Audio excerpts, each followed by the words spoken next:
Shalom, saya Resna Liu dengan NIM 10120210094, mahasiswa Institut Agama Kristen Negeri Kupang, program studi pendidikan agama Kristen, mata kuliah hermeneutik PL. Nah, di sini saya akan menjelaskan tentang kisah Harun. Harun adalah anak dari pasangan suami istri Amram dan Yokbed.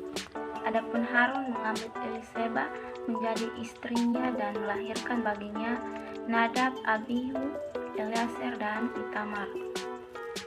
Lalu Allah mengutus Musa dan Harun pergi ke tanah Mesir untuk menghadap Firaun. Kemudian Musa dan Harun pergi menghadap Firaun, bangsa Israel makin ditindas.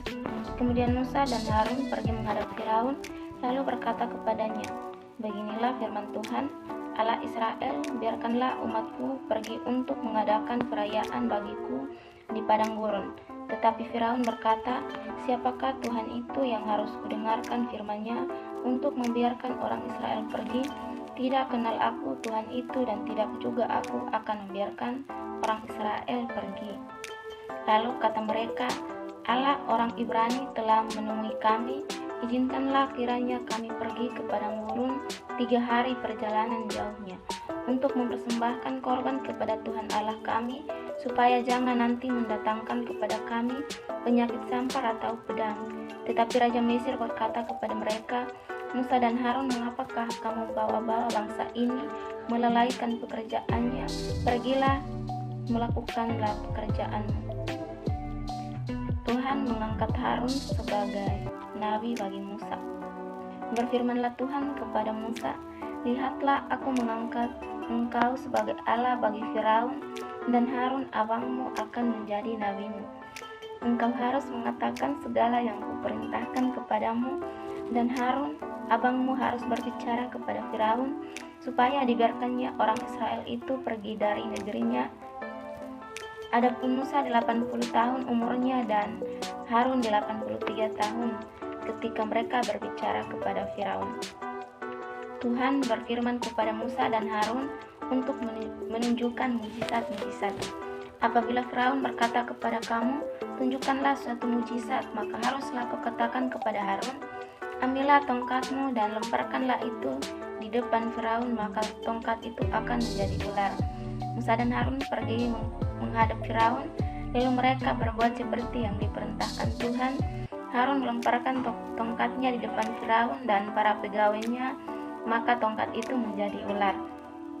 Kemudian Firaun pun memanggil orang-orang berilmu dan ahli-ahli sihir, dan mereka pun, ahli-ahli Mesir itu, membuat yang demikian juga dengan ilmu menteri mereka. Masing-masing mereka melemparkan tongkatnya, dan tongkat-tongkat itu menjadi ular, tetapi tongkat Harun menelan tongkat-tongkat mereka. Tetapi hati Firaun berkeras sehingga tidak mau mendengarkan mereka, keduanya seperti yang telah difirmankan Tuhan. Tuhan berfirman kepada Musa, "Katakanlah kepada Harun, ambillah tongkatmu, ulurkanlah tanganmu ke atas segala air orang Mesir, di atas sungai, selokan, kolam, di atas segala kumpulan air yang ada pada mereka, supaya semuanya menjadi darah, dan akan ada darah di seluruh tanah Mesir, bahkan dalam wadah kayu dan wadah batu."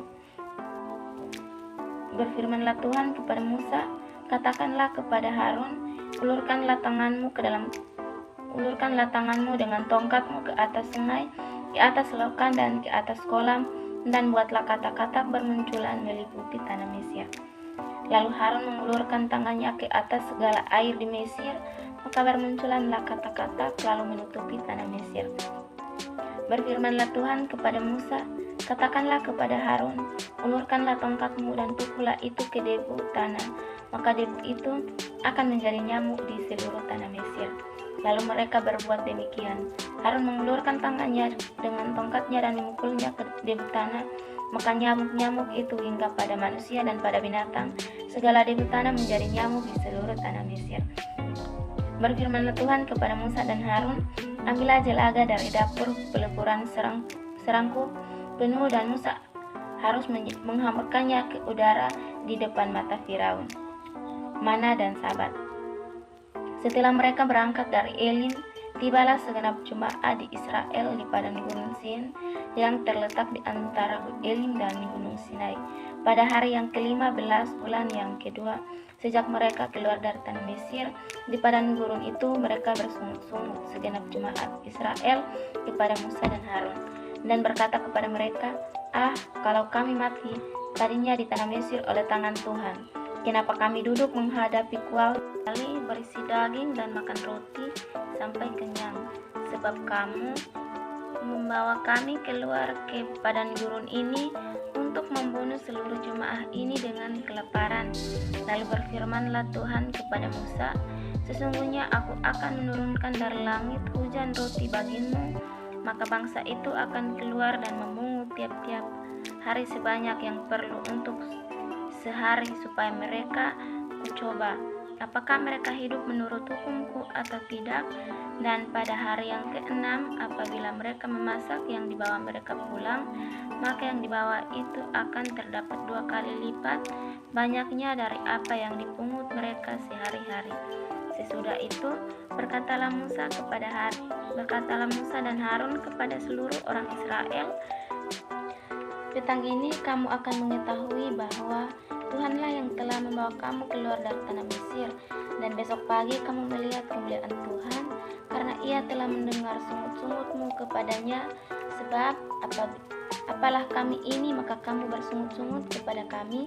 Lagi kata Musa, jika memang Tuhan yang memberi kamu makan daging pada waktu petang dan makan roti sampai kenyang pada waktu pagi, karena Tuhan telah mendengar sungut-sungutmu yang kamu sungut-sungutkan kepadanya, apalah kami itu?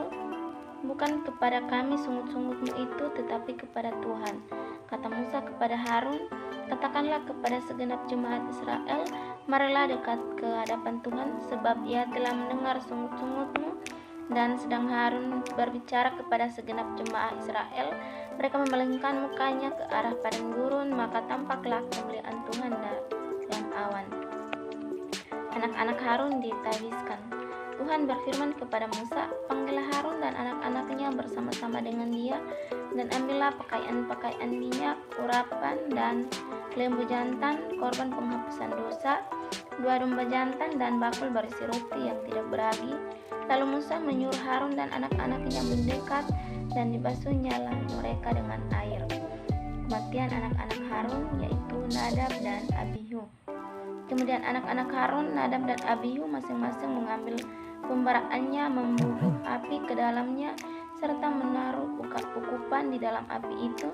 Dengan demikian mereka mempersembahkan ke hadapan Tuhan api yang asing, tidak diperintahkannya kepada mereka. Maka keluar api dari hadapan Tuhan, lalu menghanguskan keduanya, sehingga mati di hadapan Tuhan.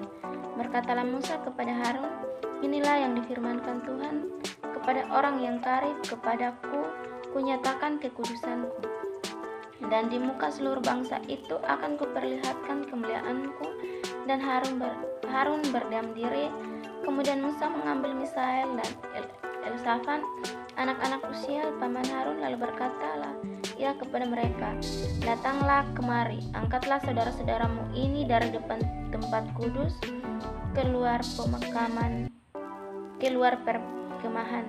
Mereka datang dan mengangkat mayat keduanya, masih berpakaian kemeja, keluar perkemahan, seperti yang dikatakan Musa.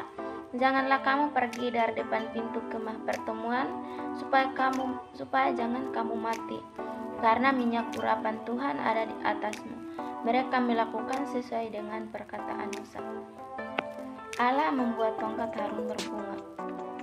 Ketika Musa keesokan harinya masuk ke dalam kemah hukum itu, maka tampaklah tongkat Harun dari keturunan Lewi telah bertunas, mengeluarkan puntung, mengembangkan bunga dan berbuah laba, dan berbuahkan buah badam.